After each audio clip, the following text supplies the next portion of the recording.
Julian Alvarez starting up front once again. He just has one goal in this tournament. And make no mistake, this is the biggest game. And Schaffelberg has a goal and an assist for the Canadians. They've only scored 2 goals so far in this tournament. And make no mistake, this is the biggest game in Canadian men's soccer history. Its appearances, as you saw in the pregame, they won the Gold Cup of 2000 again across the continent.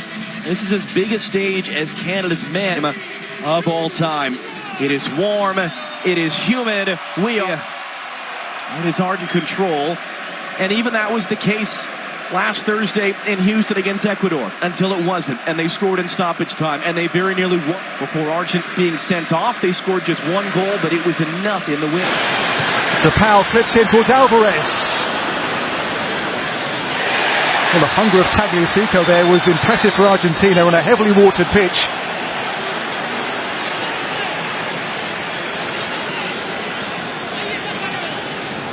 The game's begun well for the neutral, hasn't it? Really good watch so far at MetLife Stadium. We'll have the World Cup final here in 2 years.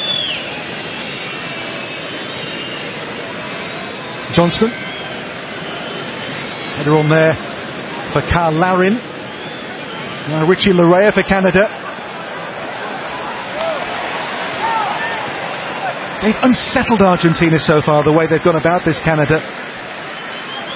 To be the one to pack the punch, and he's done precisely that in the game's 23rd minute. DePaul makes it, and Alvarez took this wonderfully. He scored to break their hearts in the first game on match day 1 in Atlanta, and now at MetLife Stadium, the semi-finals first goal is scored by Alvarez and by Argentina. They jump for joy, and they have the lead in the first half.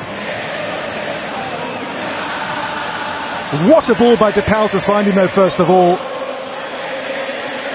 Alvarez, his goal in the group game, his first since the World Cup semi-final, by the way, for Argentina. Again, against Canada, has done the damage for the Albiceleste.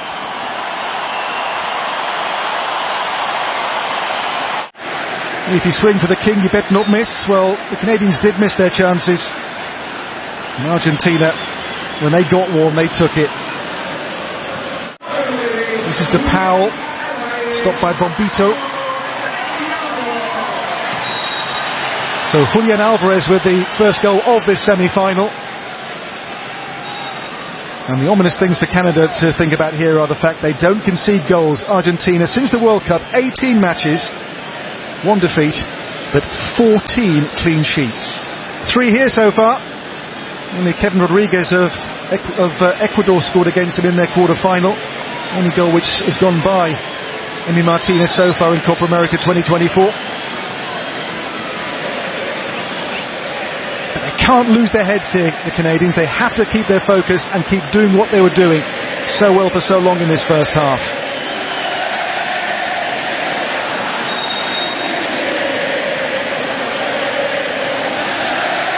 In here by Alphonso Davies for Canada. This is Alistair Johnston. Richie Laryea. Johnston's cross. And too near to Emi Martinez. He has his very neat and patriotic hairdo again today. The flag cut into the side of his head. Goals in 54 last season across all competitions for Manchester City. Often in Erling Haaland's shadow at club level, but for Argentina, and this being it, through the legs of Maxime Crépeau. You give the good teams just one chance, and they will stick it away. As I say, you swing for the king, you better not miss.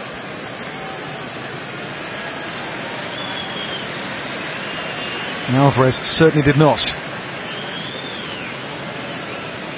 Canada has lots of ability about it, doesn't it? That's a great ball for Di Maria for Argentina.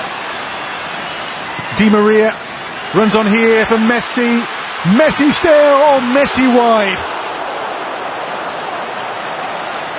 Waiting for his first goal in this competition, still Messi. A man with 13 prior Copa America goals under his considerable belt. Messi here twisting and turning like the Messi of old, with the shot whipped beyond the post.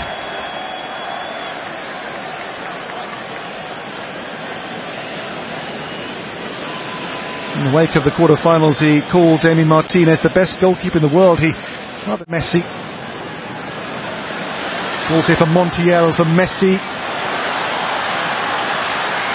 And Di Maria. Di Maria still here. De Paul. It's Messi. Messi's chip. As the game wears on, becoming more and more of a force in it here, Lionel Messi. Another attempt here which I think Crepeau had well covered.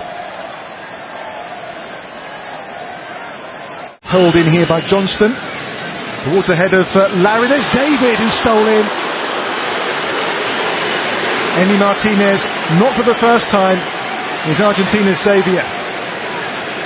Long throw here gave real problems, and David snapping in there, but Martinez makes the stop. Goal so far by Alvarez in this semi-final.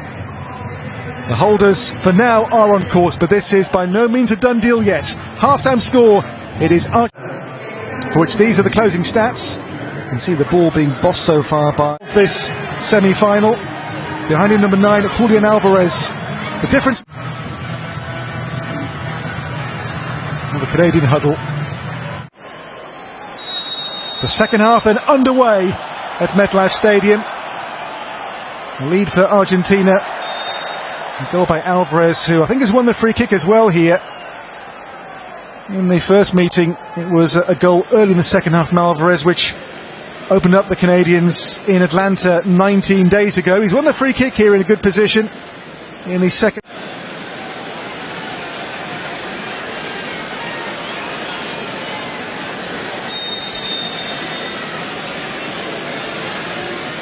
Ball clipped in here by Messi.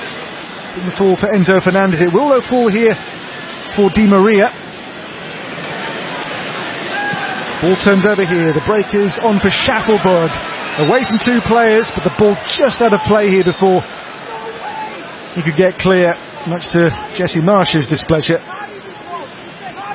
He's going to try and bend it on top of him. At that near post, Eustachio's there to head it away. Because we've seen about once a game Messi go for the Olympico goal. That's the one thing he's never done in his career. Messi has it back off the throw, in for De Paul, able to turn, no one there, cuts it back into the middle, Kone first touch, only as far as Gonzalez, it's in, it's Enzo Fernandez who puts it in. Now Canada's arguing they want offside on that. Yeah, it could be offside here on Messi. We'll see at the end of this one, because I think Messi might get a slight touch on this as the shot comes in. But as it stands, second goal for Argentina. Great work from De Paul initially. Let's see where all the players. Does Cornelius step up just in time? We'll get a better look from the 18 cam as we look down the line. But just good work from Fernandez. He has so much time and space here. There's the little touch from Messi. He doesn't even seem entirely convinced at this point. But wow, how much time did Enzo Fernandez have in the box there to open up his hips and get that shot on the goal? No pressure from Canada on the ball. And it comes off them just playing the ball down the side. So here we go. Let's run this one back. Does Cornelius step up in time as that ball comes off here? No, it looks pretty clear like not. Let's see when it leaves his foot. He recognized he was deep. He was the man that had to stay with De Paul. Now he's trying to quickly get out and get in line with that last defender as well. They're going to just... Here's the goal again. That was such a good turn, by the way, from Rodrigo De Paul, and then a poor clearance from Kone. But Enzo Fernandez did a good job just keeping that on target. Slightest of touches, and ends up coming off of Maxime Crepeau's face at the end of that. But even just that misdirection there was enough and made it so difficult for him. He might have had a chance because he'd anticipated to the left. I'm sure not the way Messi knew what was happening. He tried to draw Messi offside, couldn't get it close enough to him to make the tackle. And then Messi goes down. Advantage going to be played as Alvarez picks it up. McAllister wanted it in the middle, and now it's going to come back for the foul. That's so deflating for an opponent defensive team trying to... The ball's deep in Argentina's end. They lead out, trying to win the ball back with pressure. 1-2 touch, boom, boom, boom, boom. Get it out wide, and Messi was looking for the 1-2 here with Rodrigo de Paul, and then they had two players wide open. Julian Alvarez was on the near side, Angel Di Maria then on the far. Luis Bombito is down. Back to his feet, 24-year-old from